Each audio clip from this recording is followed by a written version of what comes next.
पुरी रे मिलुनी जगन्नाथंकु सम्मान कोटी कोटी ओडियांक मौड़मणिंकु एक ही सम्मान जो जगन्नाथंकु ने सारा ओडिशा गर्व करे तांकु चिरा अखारे घोड़ाई खरारे रखिदे चली जाइछि टेंट मालिक सभा शेष हेबा परे सबु जिनिस नहीं गले हेले महाप्रभुंकु भूली गले मझी पड़िया रे अवहेलित होई पड़ी रहितला महाप्रभुंक प्रतिमूर्ति तेबे खबर प्रसारण परे शेषरे स्थानीय अंचल रे जने युवक जगन्नाथंक मूर्ति को उद्धार करी साथी रे नेइथिबा देखिबाकु मिलिछि। पुरी जिला कृष्ण प्रसाद ब्लॉक मालुद पंचुदोल यात्रा पड़िया आसी एभली दृश्य घटनाटी कोटी कोटी जगन्नाथ प्रेमी को बेस आघात देइछि।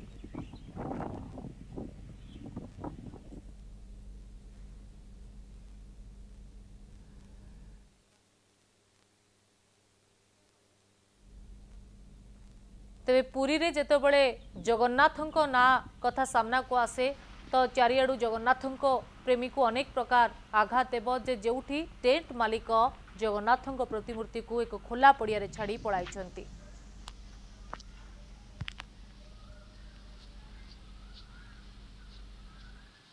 कनक न्यूज प्रसारण समय देखा पाइल जे आमर पाखरे थिबा पंचुदोल कृष्ण प्रसाद ब्लॉक पंचुदोल पड़िया ठारे एक 2 दिन तले सभा होता एवं सही सभारे जो टेंट मालिक जगन्नाथ को आनी से पूजा करते एवं तापर जो टेंट भांगी जगन्नाथ को न नहीं सेठारु पळेली जाइछंती। से जगन्नाथ एवं खोला आकाश तले 40 डिग्री डह डह खरारे मध्य एक अखगढ़ा अवस्था रही अछंती। आमे मु कनक न्यूज रु खबर पाइला परे आमे मिसी कृष्ण प्रसाद ब्लॉक पाखे थिबा मालुद ग्रामर करण साई श्री श्री दधिवान देव मंदिर रे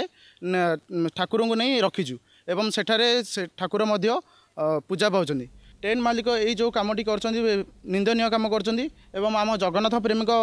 हृदय आघात लगी।